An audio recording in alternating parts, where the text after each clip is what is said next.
Do you approve of grades? Are you pro grades? I am certainly not. I do not believe grades are effective, and I will share with you the revelation that led to 7 realizations as to why grades are toxic. Coming up next.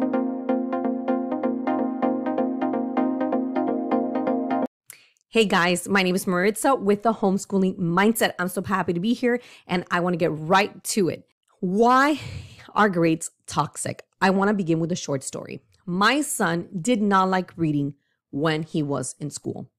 He hated reading. No wonder he hated reading. He was always evaluated on his reading skills. Reading was no longer something that was fun, enjoyable, some way of discovering new information or getting answers to questions that he had. Or was it was no longer a moment of just imagination, using his imagination to imagine these characters and scenarios. What was it? Our experience when my son was in school was problems. Reading, he connects reading to problems. When a child connects a task or activity to negative experiences, he's not going to want to do it. Reading was about perfection. He felt he needed to be a perfect reader to have a what? A good grade so that he wouldn't fall behind, so that he wouldn't repeat first grade. So every time he would read, automatically, he was fearful. It was not a pleasant experience, and he was nervous and stressed. And if there's one thing that I've learned about a child's mind is that when a child is stressed, there is no way that the brain will open the doors for the information to travel to the part of the brain where long-term memory occurs. So our experience with reading was not a positive one. He was told that he has problems with fluency, he has problems with pronunciation, he has problems with decoding words.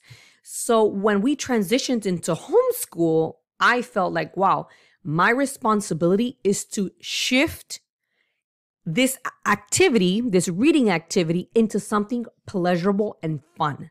My whole goal and aim was to dismantle this idea of you need to read for a grade. No, you need to read to enjoy, to learn about new things, to discover new ideas, new forms of thinking, to reflect, to use your imagination. He's a child. So that was my aim. Homeschool became an opportunity for us to foster the love of reading. And how did I do that? I fostered the love of reading through me reading to my son. With reading, he's like, Mom, I have a hard time. And every time I'm reading, I pause because I don't know a word. So it interrupts my imagination. It interrupts my ability to imagine what is going on. And to me, I was like, wait a second, that's exactly what I needed to hear. Because that's when I continued to read more books to him until he developed a love for a particular brand of books, which is called Dogman. And now he can actually sit down and read Dogman, and it doesn't have to be perfect. He is not reading for a grade to get a good grade on his evaluation. He is not to enjoy the moment. This led me to a powerful revelation. I cannot run homeschool the way school is run. I cannot run my homeschool the way school is run. I have to be different. And to do things differently, you have to resort to unconventional ways of homeschooling. You have to think outside the box. And that's what I challenge you today. Are you thinking outside the box? There are 7 reasons why grades are toxic. And I'm going to share them with you. If a child knows that he's doing something for a grade, he will always choose what's easy to over something that may be of interest to him. So in the end, they are not challenged. Our children are not challenged to think and reflect and analyze information, which is so critical and important for life. Number 2, when a child focuses on getting a good grade, learning becomes obsolete. It doesn't exist because now he's working towards a grade. He's trying to memorize facts. Okay, I got to memorize this by Friday so that I can get a good grade. But in the long term, is your child really learning? Is he or she immersing themselves into a topic and actually learning it in depth. There's a difference between learning something, learning facts to get a good grade, or learning something to master a certain subject, subject mastery. When grades are involved, there is no room for subject mastery. That's why homeschooling is such a beautiful opportunity, because it allows you to go in depth one subject, one topic, and you can take that topic for a whole month, and a child can develop knowledge mastery over something. And at the same time, he's gaining or she's gaining long-term memory of what they're learning. They'll always remember that they learned something. Number 3, grades are a manipulation tactic to get children to do their work, to get through their work. And is that effective? Do you really want to force your child to sit there and do worksheets? Is it really necessary? When it comes to homeschool, that is the beauty. You have freedom. You have freedom. You can work on worksheets. You can work on activities. You can do experiments. You can think outside the box. You can teach. I'm teaching my son about t-shirt design. We're learning about YouTubing. We're learning about gaming. We're learning about how to code games. There are so many ways that your child can learn and get the grammar in there and the spelling and the vocabulary. And it doesn't have to be in this conventional way. You don't have to model the school system in your home. You have freedom. Use that freedom to get creative and think outside the box, eliminating this whole idea of, I'm going to grade your paper, or I'm going to grade you, so I need you to get your work done.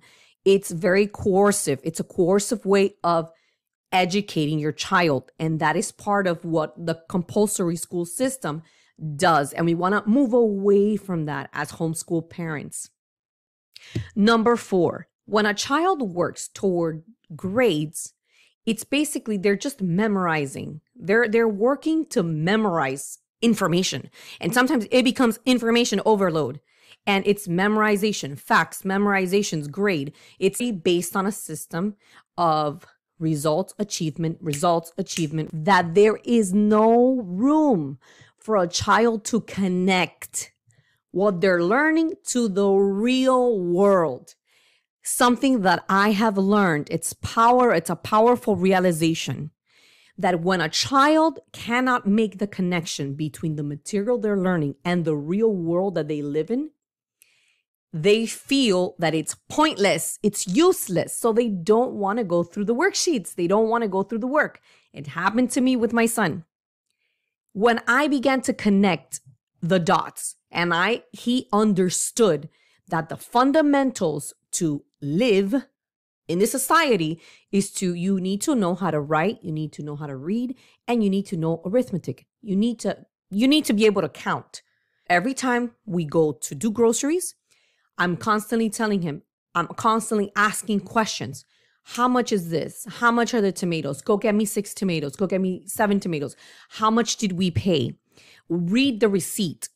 What does it say here? Did we buy this brand or that brand? We are incorporating the reading. We're incorporating the math. We're incorporating what we're learning at home to the real world and what he will be doing as an adult, which is why he understands, Mom, I know I have to do my work. I have to continue to learn so that when I'm older or even now, I can help you. I can understand how everything works. That makes a difference. Poof. It's like, wow, a light bulb goes off in a child's mind and connections are made. Number 5, we need to develop the skill of engagement. We need to engage our children in the subject matter. We need to learn how to engage. How do we engage a child into the curriculum that we bought? How do we engage a child into the content that we're trying to teach them? How do we do this? We purchase the curriculums that are the best for our children. We know our children best. You know your child the best. You know how they operate. You know what their interests are. You know what they like. And even so, as a homeschool mom, you kind of have to find what works. And that's why I don't focus on, what is the right curriculum, because the reality is that you may have to use spelling from one curriculum and the math from another. It's exactly what I do. My son enjoys Apologia Math. And why does he enjoy Apologia Math? Because at the beginning of every section, there is an activity. So I know if I get my son to use counters, to use things to count, manipulatives, he's automatically going to be engaged because he sees it as a form of play. We have to learn the skill of engagement, engaging our children into the work that we're trying to present. Manipulatives are amazing when it comes to math. You connect the counters. For my son, he says that it's like building Lego, but you're counting, and he enjoys that. So we have to find what our children enjoy. And I'm going to go ahead and put the affiliate links for these manipulatives that we use in our home for our third grade curriculum, which is Apologia Math. And it is a Christian curriculum. I love that it has a little bit of Bible verses. I love that it incorporates how God designed math, and math is part of God's design and creation. Number 6, did you know that grades are not the only way to evaluate a child and his or her progress or what they're learning, how well they're learning something or how well they're mastering a certain topic or subject? For example, let's say we use Evan Moore. We use Evan Moore for phonics, vocabulary, spelling, and I believe math practice math. And I have learned, I did it last year and it worked really well. I actually bought 2 of the Evan Moore, let's say, spelling or vocabulary books. And then I did one of the workbooks we did throughout the homeschooling year, and the second one we did during the summer. And I put, as he was doing each worksheet throughout the school year, I would put notes. Nathan needed assistance with ABC. Nathan needed assistance with questions. Nathan needed assistance with reading. And then what I realized when we were in summertime, and we were working on the same workbook, I noticed how he no longer needed help with the same things. That is progress. And did I grade him? Absolutely not. Did we focus on, you had this wrong, this is a mistake, X, minus 80, you have an A, you have a B, and him feeling, the disappointment, the I'm not smart enough, or I need to practice more. We actually avoided all of that, and he was able to just learn and focus on, oh, I made a mistake. Oh, let me correct it. So the next time I know exactly what to do. I know exactly what I'm doing. I know exactly how to write it, how to spell it, punctuation, etc., etc. And number 7, when grades are involved, learning becomes a risky business. What do I mean by that? This is very important. When a child knows that a grade is involved, learning no longer takes place because they're so focused on, I need to get this grade. So even if something looks very interesting or seems very interesting, guess what? I can't learn that because I need to memorize this information, because this information is going to be on the test. And that's exactly what I need to learn, what I need to memorize. And this is exactly what I need to memorize in order to get a grade. So learning becomes very risky. It becomes this foreign thing that you can't even approach, because if you even do try to approach it, then you're going to fail on the other end because you needed to memorize some other information. So learning becomes a risky business, and it's something we can eradicate with homeschool. Guys, I hope this video was very helpful for you, and leave your comments down below. Let me know your experience as a new homeschool mom. What do you think about grades? How do you view grades? How do you evaluate your child? What have you found very helpful and effective in your family? Remember, what works for me may not work for you, and what works for you may not work for someone else, and what works for someone else may not work for a whole group of families and individuals. We must keep an open mind, learn from each other, and continue to raise these children and shape their minds.